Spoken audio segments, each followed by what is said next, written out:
Welcome to another episode of Grief Talk. Everything you want to know about grief and more.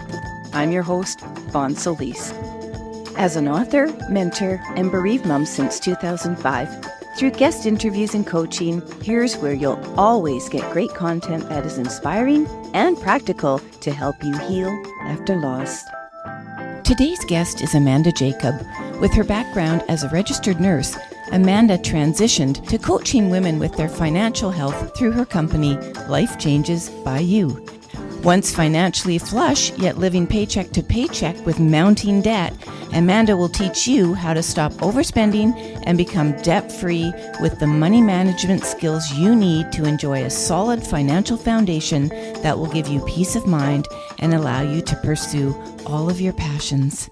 So welcome to the show, Amanda. I have been so excited to have you come on the show, and really grateful that we met. So we're going to be talking about so much stuff today, and I just really welcome you to the Grief Talk podcast community. So thank you. Thank you for having me.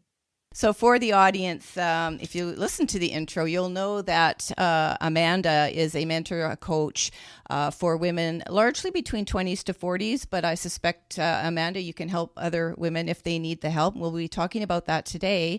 But this is to find financial freedom, basically to pursue your passions, offer you peace, offer you a stress-free life in thinking about your money. And I had a wonderful talk with you, Amanda, prior to this interview, and you have a very interesting story, a little twist in your story that we're going to be talking about today. It isn't only about debt, it's also about life change. We're going to be talking about preparedness, so financial preparedness, and even to some degree emergency preparedness. The two go hand in hand. Finances really ranks at the top when you have a problem, you are stuck with catastrophe, you have a big life change. Amanda, I'm sure you're going to agree, money is basically at the top. How am I going to afford to deal with this? Because many of the things that challenge us require us to compensate financially in some way. We're going to be getting into all of that. First of all, I want to just also point out that you were a registered nurse. That sets you up beautifully. I imagine you're caring for other people's money the same way you'd be caring for their physical pains and problems as a nurse. And that is what is very, very special about you. But let's get right into it, Amanda, and let's start with you sharing a little bit about your story, the debt you had, the life you were living, and what abruptly brought you to your knees and said, yeah, wait, what? Let's go. Okay. So I was never taught about money, and I'm sure many people can relate to that. So I went through a few life changes at the beginning of my life. I went into the military, met my husband, we got out, we went to school, and we still accumulated debt, even though we had a little bit of help with the military services to pay for schooling. I went to nursing school. He became an engineer. And we were married. Oh, I'd have to do some math here. We were married for about between 5 and 7 years before we ever started looking at our money. We kind of ignored it. It was something that we never really wanted to pay attention. And when I say we, I mean me. I was head buried in the sand, happy to ignore it and just pretend like it was, going well. But about a year into my nursing career, I was becoming more aware of the fact that we were in these cycles of debt. We'd get debt, we'd pay it off quickly, and then we'd go right back in. So I can't even count the number of times that we were debt free before we were intentionally debt-free, because those are two different things. When you're not mindful and intentional about it, well, it just comes and goes. So like you might have said already, we were in debt. We had school debt. We had car debt. Those are kind of the last two debts that I can remember. And we had $80,000 of debt in about a span of 6 months that we had taken on, including, leaving school and loans coming due. And then my husband upgraded his car to one that he loved. And that was about $20,000 of debt. And then I, of course, I needed a new car. And so we bought a brand new car. And in that span of about 6 months, we got a windfall from the government because they mismanaged their money. And Yeah, my extra for his military service, which actually paid off our um, our student loans. We were hammering down on him already, but then they called him and he, of course, thought it was a scam. yeah, yeah. But it ended up paying our student loans. And so we were debt free. And this was, I want to say, about 5 months before we started becoming intentional. Mm-hmm. And then we bought the cars. So we went back into $50,000 debt into cars after we were debt free. Mm-hmm. And a month into owning my my brand new car, Mm-hmm. I finally got the courage to ask somebody I was seeing who was paying off their debt, and just to say she was slaying. And she was putting it out there publicly, and I was just impressed. Mm-hmm. And I finally built up the courage to ask her, what are you doing? Because now I've got this $500 payment that I have to make, and it doesn't sit well with me, but I don't know any better. Yeah. And she gave me a book. I read it, and that was kind of what changed everything. Okay. We had recently done taxes, how much money we were making as an engineer and a nurse, and kind of discussed how much that meant we were spending without paying attention. So at this point, do you think that you're now just really stuck, even subconsciously and unconsciously, in a cycle of just spending? Oh, I've cleared the debt. We need this. Let's go out and charge it. Is that kind of what you were stuck in? Yeah. And I like to sum it up as essentially the status quo of our money these days. We're taught that we need these instant gratifications of a car or, whatever, clothes or fun things. And in our disposal is credit cards, it's loans, it's all of these things. So we no longer taught how to delay gratification instantly. Like, we are taught how to work around that. Do you think the current economic situation and high inflation and increased mortgages that we've been feeling all around the world have impacted us in being able to kind of go, yeah, maybe not? Or do you think the cycle of spend, and let's not forget about all the options there are to delay payment? How are we taught to get around it, the gratification? Yeah. So that is the way that we're taught to get around delayed gratification, is to have those credit cards and those loans at our disposal. And if we worked with those things for, 10, 20 years, 30 years of our lives, and increased interest rate might not be the thing that's going to deter you from that, because you don't know how to do it differently. And we were taught that way. Right. So I absolutely think that there are people that it does affect, and they're like, I'm not going to get it at that interest rate. I'm going to wait. Mm-hmm. But that's not the majority. Wow. Do you think this is a North American problem? I don't know if they're having the same kind of problems in Europe, for example. There are definitely cultural differences. So we were just in France in March. And I have from high school an exchange student that I love going and seeing from there. Honestly, I talked with her father, who had just retired last time I went there. And we talked about salary differences and what that looks like and quality of life. Mm-hmm. And they are so different. There might be less consumerism when it comes to there. But I think what's closer to the root cause of it is that they have contentment. They know what enough is for them. And they have services that are provided that are different than ours. And so that changes the entire trajectory for them. But they do have issues. Like when we were there were protests about increasing their retirement age, and there were lots of things going on. So they have their own issues when it comes to that. But I think that we can compare our cultures. They are vastly different.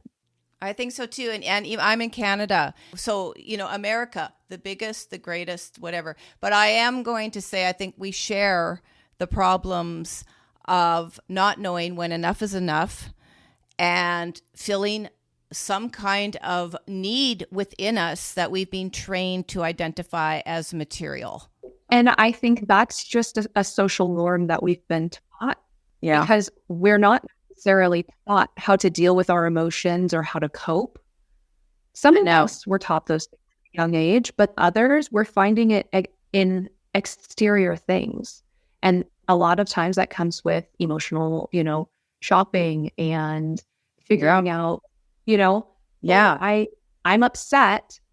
I know going and getting this thing will make me happy, whether it's, a coffee or a, an item or something. But we exteriorly look for things that will satisfy us instead of finding it within. I totally agree.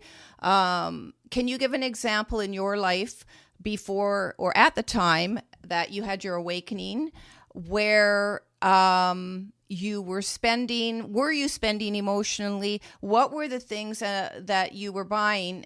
Just a quick example. And what need do you think it was filling within you if you were an emotional shopper? Yeah. So I was an oblivious emotional shopper. And so when we first, that's a dangerous thing. So when I first did our inventory for our first budget, I went back and I looked at, I think it was just the first month of our money and where it went. And as a family of, I like to say 2.5, because our daughter was still really young, we were spending $1,500 on food between groceries and eating out, and it was waste. Like we would have groceries, but then we'd eat out, and so the groceries would go bad. That's a month, I'm assuming, $1,500 a month. Yeah. And we were transitioning from, being busy college students, having 2 kids at the time and not having time to make food to like, oh, now we have space. We're not studying all the time. But we hadn't found that balance and we weren't aware of it at all. The other thing that I spent mindlessly on was I always looked at our house and like, I was okay, but I always wanted it to look prettier. And so I would go to a discount store like we have TJ Maxx or something like that. And I would just spend. I'd feel better because I was spending less money, right? But I would spend mindlessly trying to make myself feel better in my home. And it wasn't until I kind of got slapped in the face with how much money I was spending or wasting and obliviously that I finally realized those things. Yeah. I'm with you on that, sister, in terms of wanting to create the prettiest home within the budget, stretched budget. But the other thing I'll just point out for me, in case any of the audience is watching this that relates, is I came from a there is not enough mentality, born in the 50s. My mother actually was a nourisher of abundance, right? She baked, she cooked, she canned. We never went without anything, had a huge backyard, had a 3-bedroom home, etc. So I'm talking late 50s into the 60s. And yet my dad, bless you, Dad, he's gone. Both my parents are gone, but he raised us with fear that there was not going to be enough. Now, this could be because they themselves were products of World War One, and then starting in the 40s were products of World War II, and so the war will have left an impact on them and their parents and so on. But as a result, fast forward to the 90s, okay, there I am stocking my pantry, and I'm canning, and I can make stuff out of nothing. Not as great as my mom at it, but I could still do it. And that pantry had to be full because I thought there would never be enough and I could never run out, you see? And we'd never even run out as a kid. A lot of it is how we're raised. And then, of course, being totally financially illiterate about investing. Who isn't going to kick themselves? Go and do a little calculator on if you invested $100 a month from the time you're 20, even 25, how much you would be worth today, 30 years later, right? And today, people are still financially totally illiterate. Would you not say, Amanda? Yeah, I think there's more ability to be aware. So I'm sure the percentage is higher than it used to be, but it's not widespread. It's not at all. And the thing is, that's another question, Amanda. Do people care? Or it's when you said earlier about having your head in the sand. Well, I did too for many years. And it's really scary. It's really scary to go, okay, I'm going to see like where we're really at. And so moving into that part of it, how do you teach, coach people to not be afraid to, okay, I'm going to look at the truth of this? This is the hardest part, right? Mm-hmm. Because this is like getting people to listen and believe that there's a different way. Mm-hmm. So I'm cutting through, however old they are, decades of beliefs. Yeah. And I can't, part of what I know as a nurse, that I can't change somebody. I can put information out there. I can make you feel like, I was you. I was ignorant to how to manage my money, and I didn't want to pay attention because it did hurt. I knew I could be doing better, but ignorance was a lot nicer and easier than feeling the pain of, well, what have you done for the last 27 years of your life? And then feeling that shame and that guilt. And I like to let people know that every experience that we've had up until now, when we are asking the questions and getting curious about our money, it's a learning experience. I literally wasted tens of thousands of dollars for an idea. And I held so much shame and guilt for that for over a decade. And it still, even after becoming a coach, took me like another 2 years to tell that story. Because we constantly have to work on those feelings, and we're not taught how to. How did you grow up with your views around money? What were you taught? What did you see your family doing? My husband was raised dirt poor, but he grew up with a way more abundant consciousness than me. And we had way more than his family. Yeah. So, it's really funny to say that, because my husband and I, we look, so successful, wildly successful. And my husband just had somebody ask him like, oh, well, you must have come from money. And he goes, my parents were crackheads. Yeah. And so we didn't know any of this. I didn't come from money. We were lower middle class.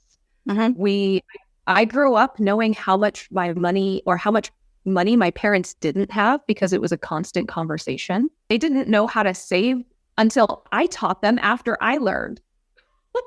Now they're more money savvy. They ask me questions. They've got plans for their future. But when I was growing up, there wasn't enough of that. And it was, I heard fights.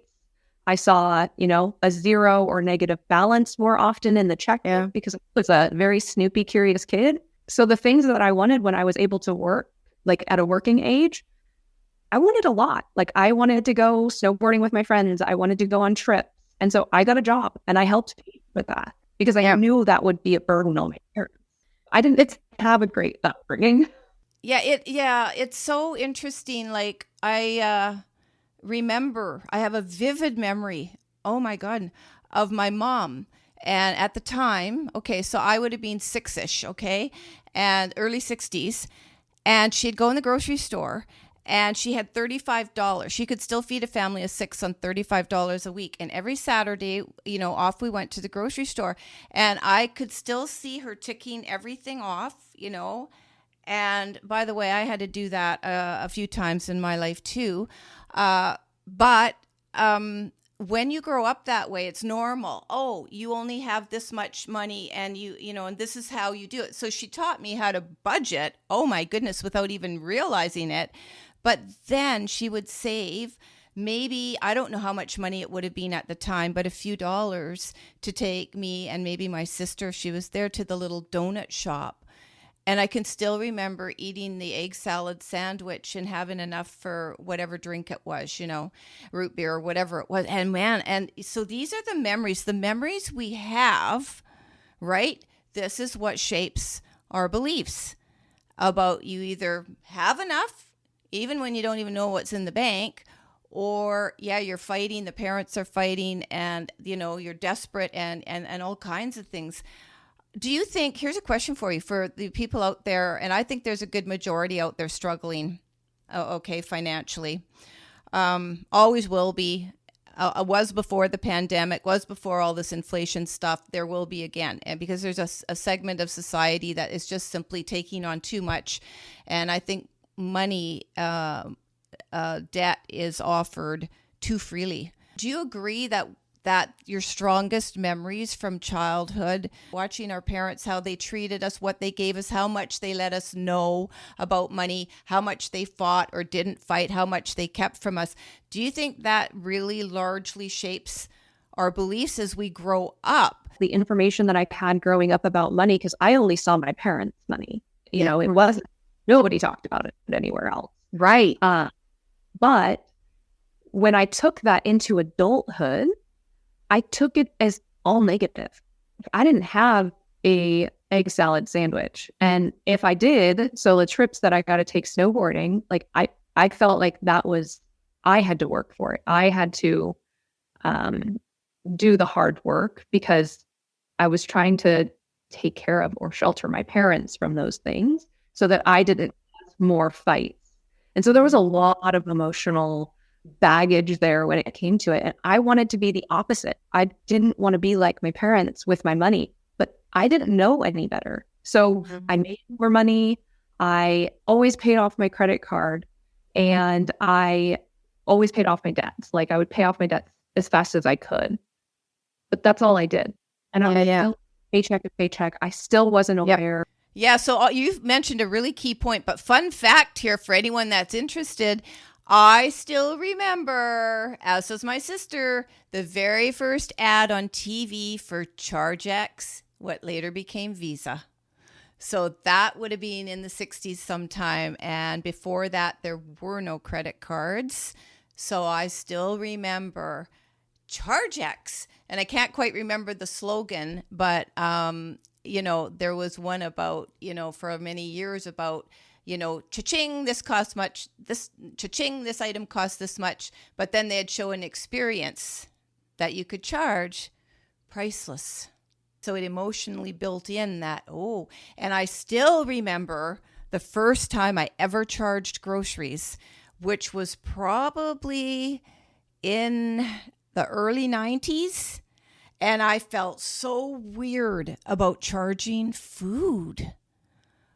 Oh, you never did that. No, it was a basic necessity, and you paid your cash for your food, your shelter, and you paid for that. You never, ever, ever would charge that.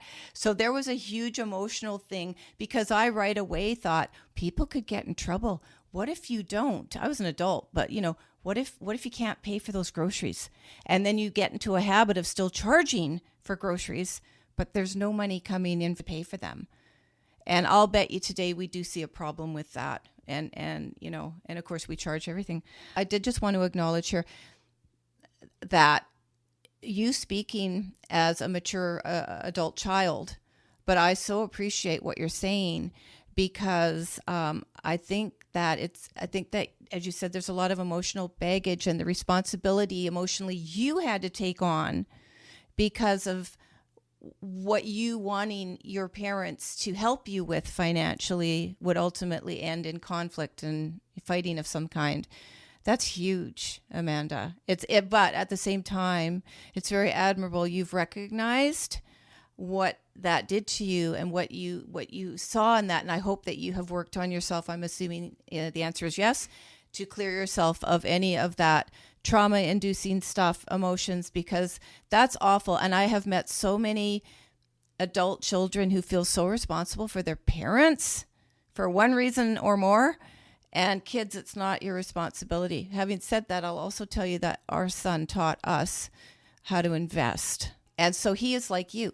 The trauma of losing my daughter caused us a whole bunch of financial problems. That's all I'm going to say here. And he saw and witnessed what we were going through, and we kind of shut down. There wasn't really yelling, but we kind of shut down.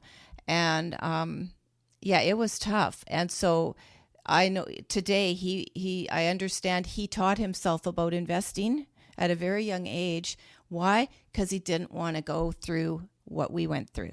So I said to him, well, at least we taught you something. Yeah, no, you make a good point, and I've thought about it now twice. And what we're talking about is we can all go through the same experience. You know, you lost a sister, you guys lost a daughter, but our perceptions and what we take from that are two very different things because we're different humans. And so he bound forward with it and was like, how do I fix it? And you, in the time at least, you were like, I need to grieve and I can't do anything else. You're exactly right, Amanda. Yeah. And it's so powerful because we go through life experiencing the same things essentially. We go, we have, a new career, we have, family, we've got where do I live? We ask the same questions to ourselves, but we all answer it differently, right? Mm-hmm. I need to buy a house. I'm going to rent. That makes more sense. I'm going to live with my parents for longer because I think that makes sense.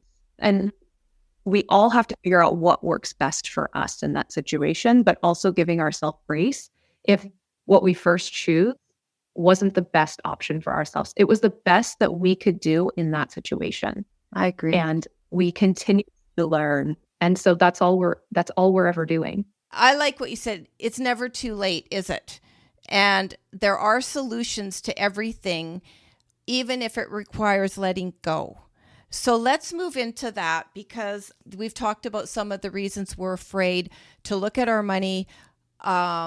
Really, and the other thing is not even just sometimes being afraid. It's like you pointed out in my grief. Listen, I didn't want to look at budget books, okay? I just want to make sure I could survive every day. And all due credit, my husband was just doing the best he could to make sure we could do that. So, but it leaves an emotional mark. There may be other things, long-held beliefs that people don't even know how to unpack. Do you think helping people unpack their beliefs, that helps them to ditch the fear about looking at the truth of their financial situation? Absolutely. And people can do that on their own, or they can do it with me. People come to coaching for their personal finances for different reasons. Mm-hmm. So some people, they've started that work of unpacking their past and realizing how much it affects them and realizing that it's holding them back. Yeah. But others, we get to dive into that together. And so, yes, absolutely. One of the things that I work with my clients on is the stories, the money stories that they have created for themselves. We absolutely go over money beliefs because we all have them. Whether you coming from scarcity mindset, abundance mindset, we are all held back by our beliefs in some way. And it's a constant journey, even when you are working on your mind. Because we have defaults or, comfort zones that we fall back into. And so it's actively working on your mind in those areas. And for people who, we all have some sort of money trauma because money touches every aspect of life. And so we've experienced something. Yeah. And when it comes to that, you've got to dig deep to find the root cause of it to actually get through it. Some people, they just, avoid and move on. And I would say that I did that for a while, but you're really not going to make the strides in your life and feel better about your money if you don't work on those things too. And I'm just going to offer here, I 100% agree with everything you're saying. I do want to just say that I agree with you for people that are willing to look at their beliefs and, what happened to me and all this sort of, it's a little different understanding your life emotionally and mentally and the dysfunction and all that. But we're still so financially illiterate. A lot of people, I don't think, relate it to their money spending habits and bad habits and their fear of it. I think a lot of people are afraid of money.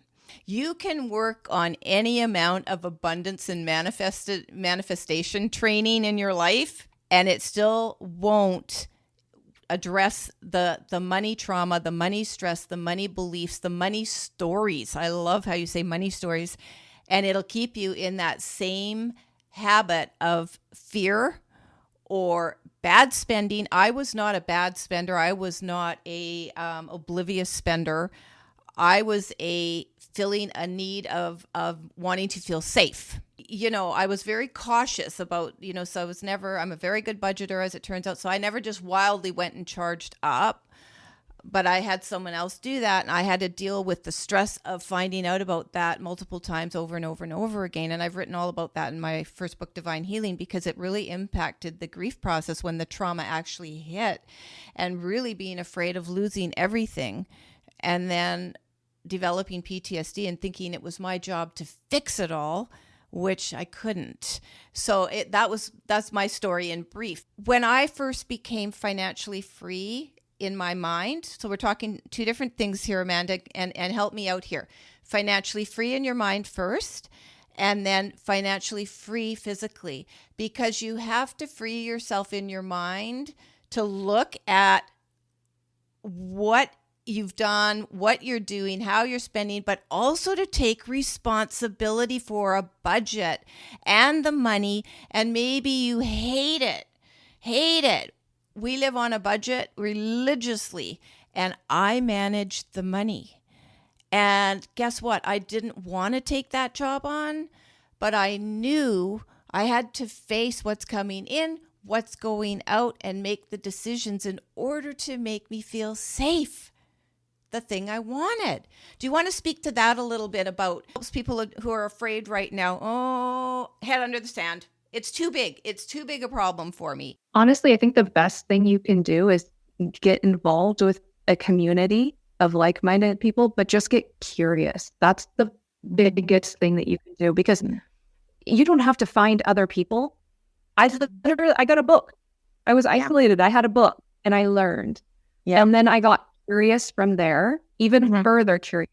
And I got more books, and I didn't want to spend money because I was realizing that was a problem that I had.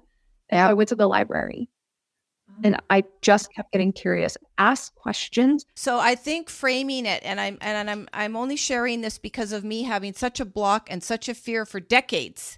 So I'm like you, Amanda. I don't have it all together, but I'm comfortable. I can live life the way I want to. And I have a plan for the future if something like a crisis hits. And we're going to be talking about that next. You made a really poignant point. You can't change people. They have to want it. You can have financial freedom and pursue your passions, but you just have to want it and take that first step, right? And a lot of people, if you think about, if you say you can be a millionaire, you can make $1 million, save $1 million for retirement. What kind of thoughts come up for somebody who's not thinking about, I could have financial freedom? Back then, I would have said, that's not possible for me. Yeah. That seems impossible. And those thoughts are going to drive you into that cycle of not believing that something like that is possible for you.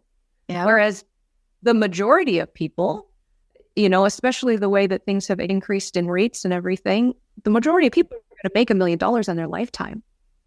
If you calculate working for 30 to 40 years before you retire, you will make absolutely more than $1 million. But what you do with that money is key. And I was the type of person who I could crunch the numbers and be like, that makes sense. I need to follow the numbers. Yeah, this is how many people's brains work, because they think of, if I give up this cocktail, I'm giving up so much more, because my social life is surrounded by going out and, having this experience. Yeah, I deserve to have these cocktails. I work so hard. And it's funny because my coach has reframed those things into, well, you can still go out. Why do you need the cocktail? Go and be with your friends. Or what we like to do is bring our friends to our house now, because we had a big family shift. And we like to have friends over for potlucks instead of going out, because we don't want to wrangle all of our kids in a restaurant. No kidding. The other thing I want to point out and have you briefly speak to, and then I do want to talk about your change. But don't you think a big preventer of wanting to look at someone's actual numbers to start the change is the amount that they owe? No number is too big to bring down, is it? No. There's no better time than today. You're never too late. And the longer that you wait, you're going to feel, shame or guilt. But in reality, that was the path you had to take. That was the process that you needed to be able to get on this path of financial freedom. But Yeah. I've had clients that have $10,000 in debt, and I've got clients now with, $200,000-$300,000 in debt, not including their mortgage. All it takes is to start. If you don't start getting curious now, those habits are going to accumulate more debt. And if that's where you're like, I don't want that, get curious. You can do simple things to make those changes, but it's going to be incredible. Everything that I teach is like, one, it's got to be right for you. You've got to find the thing that works for you. And then two, you got to do it on your time. Because something I can do is like flip a switch and be like, oh, that makes sense. I need to do that. But if you're emotionally something, it's going to take a little bit more time, and give yourself grace, because that's all that matters, is that you do the work to make the change. Yeah. So we're just reiterating here. I'm reiterating. There are solutions and options no matter what the debt load, and in accordance with where you are in life, what you've accumulated, how you've accumulated it, what you're willing to adapt and change and sometimes let go of. But there are solutions to get it right financially. That's what you're saying, right, Amanda? Absolutely. Okay. Let's move into I said earlier, you have had real life experience, and we're not going to dig too deep, but share what you will. You're not just sitting there talking the numbers. You really had a life change, and I'd like you to share what you would like to with the audience about how that drastically changed your personal life, what you did, and also speak a little bit about how you had to adapt your mindset and and deal with some of the dreams that you had to let go of to make it all work financially and in every other way for you. Yeah. So just to paint the picture a little bit. So 5 years ago, we started our financial journey. We got debt free. We started saving and investing. We started dreaming, and that was huge. So we started making things happen. We got super intentional. We got rental properties. We started dreaming about retirement. We were going to retire early at 40, and I'm 33. And so we have all these dreams planned, and we are financially free. I didn't have to work. My husband he loved his job, and he's like, what would I do otherwise? The rentals were helping us, and we had dreams to do more and grow. And 2 years ago now, we took in our nieces. There were 3 of them. So our family of 3 became a family of 6. And we had downsized our lives to fit our dreams. So we were living in a 2-bedroom, 1-bath in one of our rentals. And it fit a family of 3. It did not fit a family of 6 so well. Yeah. So everything that we did, at that point, we didn't know how long they would be in our lives. We didn't know, what the future, honestly, we still don't know what the future holds. But we shifted, and I don't know if I said it, but they were our nieces. And so their family will always be there for them. They are a part of our lives. And so instantly we were like, okay, we don't fit in this house. We need a new house. So our dreams of, getting more rentals and all of that was like, oh no, we need an actual single family home, and we need to be able to fit and make these kids comfortable. And so within about a month of having them, we were looking to buy a new house. We were moving within 2 months. We were dealing with, the trauma and drama that came with taking in all of these other kiddos. Yeah. And so I didn't even think about it until you and I were talking. But during the first year of having these kiddos, we were grieving the loss of our dreams because everything got put on hold. I went part-time as a nurse so that I could take care of the things at home. My husband was trying to get jobs closer to home because his commute was so long. It was kind of a burden on the family. Mhm. But we instantly made those changes to accommodate for the kiddos. But in turn, we were letting go of things that we had planned for ourselves and our family. Yeah. So we let go of buying a home in another country. We have let go of retiring at 40 because now we have a kindergartner. Yeah. And so our timelines have shifted. And it's not that the dreams are gone. It's that like you said, we're adapting. Yeah. And we're doing it not for ourselves. We're doing it for them. Mhm. And like I said, we don't know what our future holds or what theirs holds. Mhm. But we've got plan A, we've got plan B, plan C. And so we're adapting with our current life situation. Mm-hmm. Mm-hmm. We're grieving the loss of, in 7 years, I should be traveling the world half of the year. And, I'm okay with that. I've made peace with the fact that, okay, it might be 10 years from now. Yeah. That's okay. Yeah. Yeah. So the episode today is not about that specifically, but this is why I think you wanted to share it, Amanda. And when you told me that when we first met, I was just blown away. And I went, wow. And I told you, I said, I have never met, I mean, I know it happens, but I had never met someone that took in someone else's children permanently like that. I mean, I know it happens all the time, but this is why you and I had this conversation around getting your finances in order and planning for life changes that may or may not happen. Because if you hadn't had your finances in order, if you were a chaotic, your original, in your original habits of purchasing, an oblivious spender, would you have been able to take the girls in? Yeah. And my answer would have been yes, because one of the things is we had taken in the oldest kiddo before. Mm-hmm. So my knee-jerk reaction is we would take them, but would I feel peace? Would I feel calm? Yeah. I have space to deal with everything else? No, because I would be worried about money. There you go. So it is commendable, and it's just commendable. And, I'm just so, I don't know. I just have so much respect for you and your husband. And, it's easy. It's easy for people to go, oh, I would do that. But when you're really faced with something that's going to uproot you in every way, emotionally, mentally, physically, right? And then you have to adapt but look at it as permanent until and if it isn't permanent, huge changes. And it's very selfless, but not everybody, even though we might say, oh, I'd do it.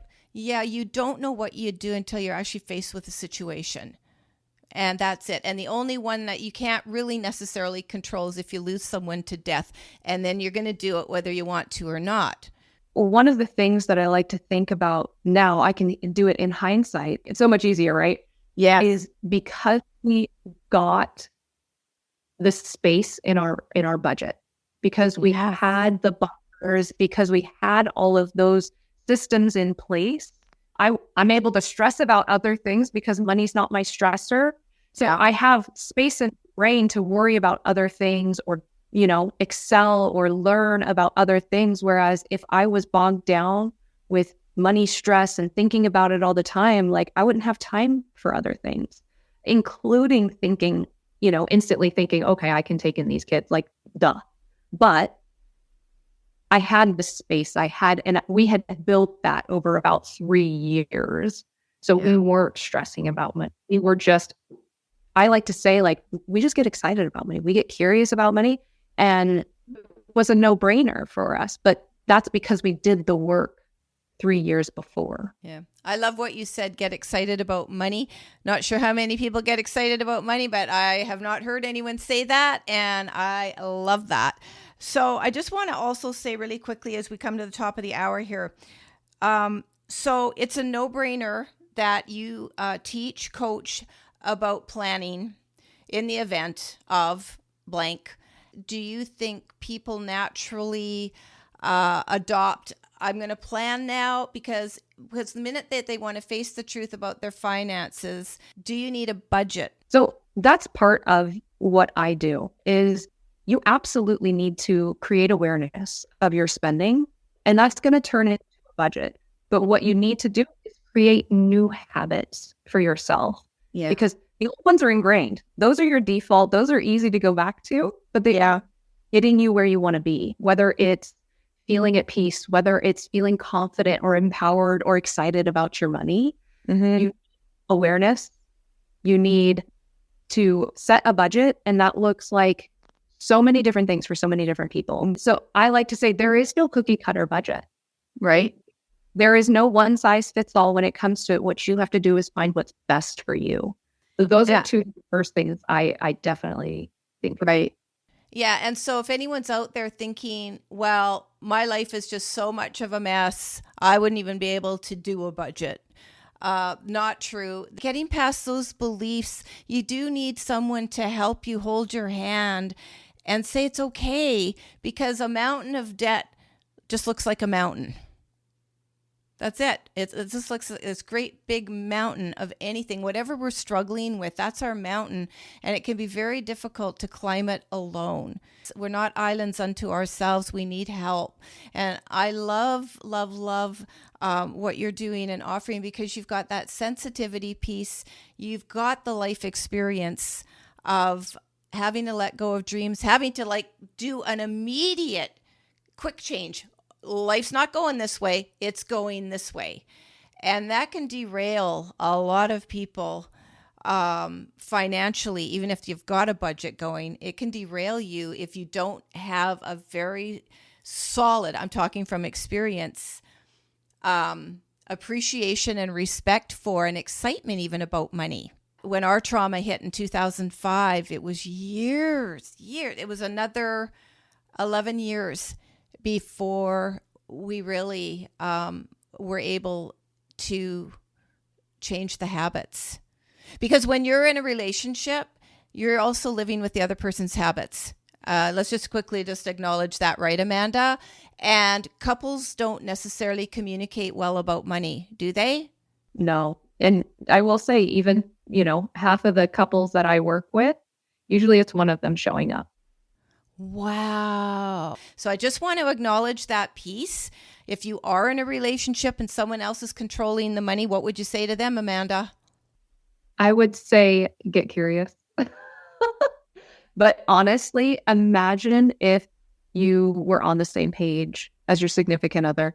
Imagine if you both had peace when it came to money. What other things could you guys do with your time, your, energy, your money when it came to fostering your guys' relationship? Yeah, it's amazing. And the other thing, I'm just going to throw this in really quickly. Even when you get all of that, and you're right, you can create, what do you want to do? Do you want to do a reno? Do you want to do a travel? And it depends where you are in life too. The other big thing, that the whole thing about communicating and actively talking about money, the communication is key. You can be hit something catastrophic, something beautiful, like an addition to your family, something where you just want to help your kids, something at any stage in any decade of your life. Health could do you in. Older generations, there's a need to feel like you have to help out. And what I've learned in my last 2 years is my first year of having 4 kiddos, I poured from an empty cup for an entire year. And I burnt myself out. I was a burnt out mom. And it didn't take much because I wasn't refilling myself and I wasn't taking care of myself. Mm-hmm. And the same goes for your money. If you don't take care of yourself right now, if you don't get yourself managed and feeling secure and in control of your money, mm-hmm. later down when you want to be able to help people, when you dream of that, in retirement, you're not going to be able to, or you're going to deplete yourself and your resources way too fast. So if you can take that time to secure yourself and to give yourself a solid financial future, you're going to be able to be more generous. You're going to be able to give back. You're going to be able to help people in ways that you didn't know you were capable of. And I'm just going to say here, lastly, on that point, is that I would rather live in lesser circumstances, like physically, materially, and sleep with peace at night about money and curled up in a ball wondering if I was going to lose it all anyway. So I have learned in my 18 years as a bereaved mom, hit and lost everything. I don't think there's anything, well, there was one thing I could lose that would be my other child. But I have learned, and I wish I'd known this in my earliest struggles in grief, and same thing, early struggles in money, there is a solution for everything. I can never say that too many times because I struggled in survival mode. And I believe that when we're in debt and when we were talking earlier about just, you're putting out fires, you're trying to pay this, and when I was talking a little bit earlier about the mountain and people just, the amount of debt is just too big. You're in survival mode, don't you think, Amanda, when you're just trying to pay the bills and make ends meet? So what you're coaching people through, what I'm coaching people through, mentoring people, the both of us, is to have that peace of mind, to learn how to be able to respond in life rather than react, knee-jerk reactions, or just, other types of gut reaction. I got to do this because the brain's focused on surviving. Huge. And we spoke a little bit about intentionally spending. That's a topic, I guess, for another day because we've reached the top of the hour. But being very intentional about what do I want to spend on? Why do I want to spend it? Right? And do I need it right now? My mom left me with one really, really, really wonderful gift. She left me with several, but in terms of wisdom. And whenever I was going through really rough times, she would ask, do you have enough for today? And when there were too many things mounting on my shoulders, and she would say, do you have enough for today? And I would say, yes, I do. Okay, then we don't need to worry today in this moment about tomorrow. Let's look at it tomorrow. And it was the best advice she ever wisdom, I should say, that she ever left me with. So I would say, and Amanda, you can just confirm this, that when you're going to start and go, yes, I can do it. We've both been through it. Amanda and I have both been through the financial mess and chaos and head in the sand. And the other thing about having someone else budget the money and you don't know what's going on, they're responsible for your life, folks. You want that? Yeah, maybe not. But at any rate, I'm just saying, to be able to reach this point of being very intentional, right? Just stop yourself for a few moments, calm yourself, just say, I'm going to do this. I would agree with you, Amanda. It's really great if you could just reach out to somebody and say, okay, I want to start this. I need a deep breath. I need someone to hold my hand. And contact Amanda. She'll help you, get in touch with what she offers to hold your hand and get you started. Because I think the goal is, a lot of my work, I do service work, is just giving people ideas and have them understand there are options for them to change their mind about being willing to make a difference in their own life. And I think you're doing exactly the same thing. So let's talk quickly about your resources, Amanda, before we close this out. How can people find you? Yeah. So I'm on Facebook. I'm mostly on my personal page, so you can find me on as Amanda Jacob on there. And then I'm on Instagram. My company's name is Life Changes by You. And so that's the handle on Instagram. If you're on Alignable, I am on Alignable. And then I have my website, which is lifechangesbyyou.com. I'm going to have links to all of that to make it really easy for anybody that does want to connect with you, Amanda. I really have valued this conversation. This podcast is all about just having people think about the fact that they have the power within them to make a difference of change in their own life and live abundantly and peacefully step by step. So thank you for being here, Amanda. Thank you for having me.